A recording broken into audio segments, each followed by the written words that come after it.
Teacher-Pupil Conflict in Secondary Schools, an Educational Approach by K.A. Cronk. This is a book report review. In her book, Teacher-Pupil Conflict in Secondary Schools, an Educational Approach, K.A. Cronk explores why students conflict with teachers. Cronk uses interview with the students as a research technique, as well as time spent in the classroom. Cronk's conclusion is that most conflict occurred because the students failed to see the teacher as human. Cronk outlines chronologically the way her research took place. She begins by outlining her theories on morality. Now, this part of the book was the hardest to get through. Hard both in the sense that it was hard to understand and also it was boring to read. However, once I got past the first 60 pages, the book became quite enjoyable.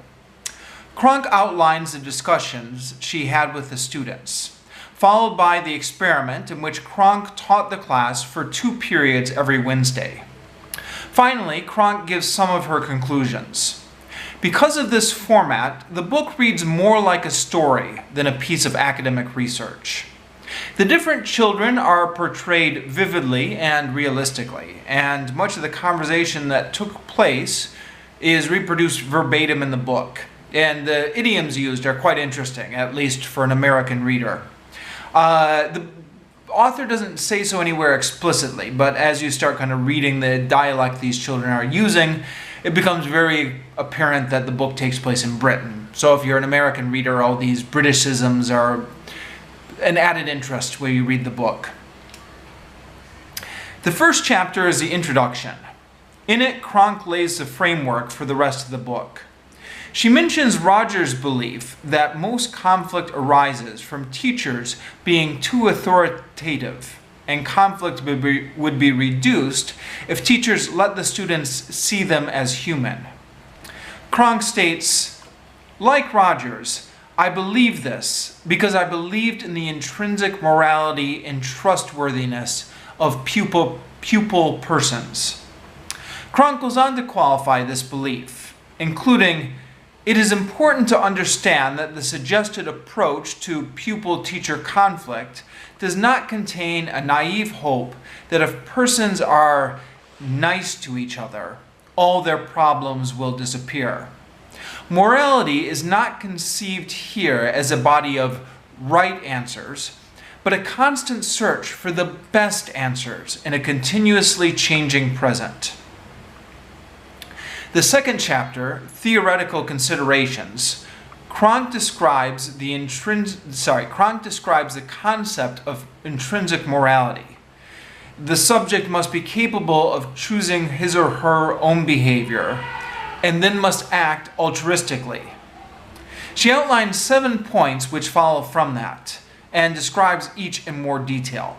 For example, one of these 7, if persons are moral, they must be free.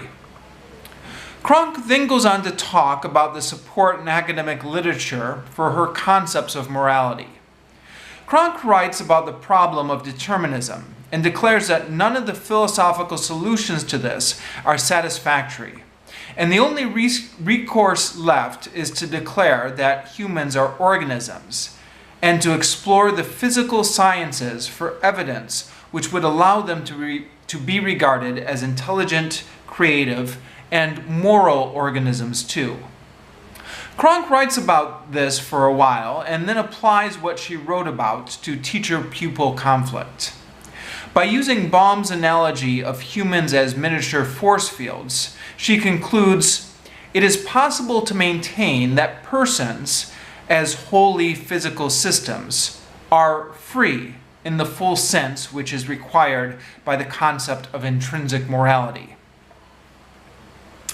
In the third chapter called 3Y and Their Teachers, a case study of classroom conflict, Cronk gives background on 3Y. 3Y is the name of a problem class at the school she's researching. It's a class of 12 boys and 6 girls between 13 and 14 who come from impoverished homes and many of them have police records. Cronk records briefly the teacher's view of the students and then interviews the students in the groups that they came in with. She asks them for their complaints concerning the teachers and then compares the teacher's views with the students' views and concluded that one of the main problems was that the students were misinterpreting the teacher's motives. Cronk then observes the classroom.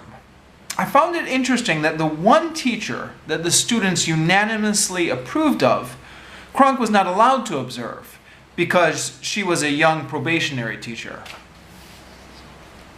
Cronk describes the way 3Y was hard for the teachers to control, and the various techniques teachers would use to attempt to control the class. For example, something called teacher circling, in which the teacher circled around the classroom so that his or her back was never to any of the students for very long. In the 4th chapter, Experimental Design, Cronk outlines the experiment, including the layout of the classroom and the rules that she had proposed for both teachers and students based on the interviews with the students. In Chapter 5, Lesson 1 to 4, Cronk describes the beginning of the experiment. In this experiment, she taught the class for 2 periods every Wednesday, and she envisioned that the class and her would continually dialogue until they reached a set of rules and activities suitable for each. She describes this part of the experiment as a disaster, in which she was continually losing control of the class and beginning to believe that the students were the monsters they had been made out to appear like by the other teachers.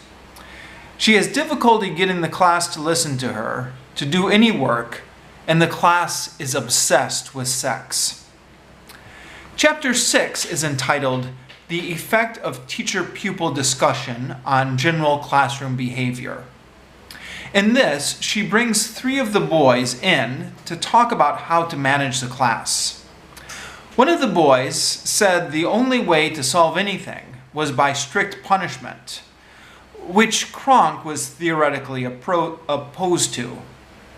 The other boy advocated a compromise by which they would work for half of the class and be allowed to play cards for the second half.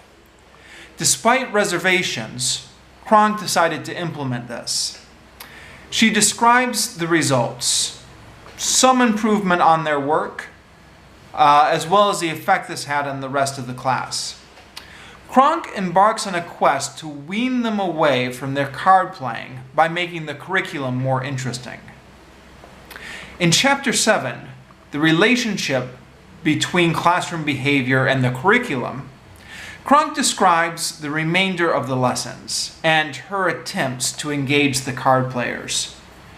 She has frustrations with one of them, whom she goes to significant effort to get started on a project he will enjoy, only to have him abandon it without telling her. She says her primary frustration with this student was that he did not treat her like she was human. Cronk also describes the conversations with the students at the end of the semester and the conclusions she drew. She claims that although there were difficulties, she made much progress by the end of the semester, and many of the students were doing more work than they previously had. Cronk's unique experiment with this class was interesting.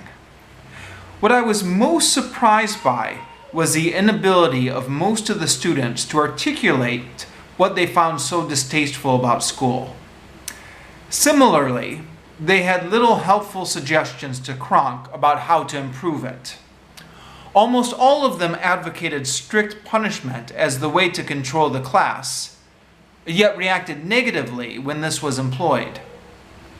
I find little objectionable in Cronk's thesis, but believe that perhaps she was a bit too trusting in the goodness of human nature when she did her experiment. And this accounts for much of the frustration she encountered.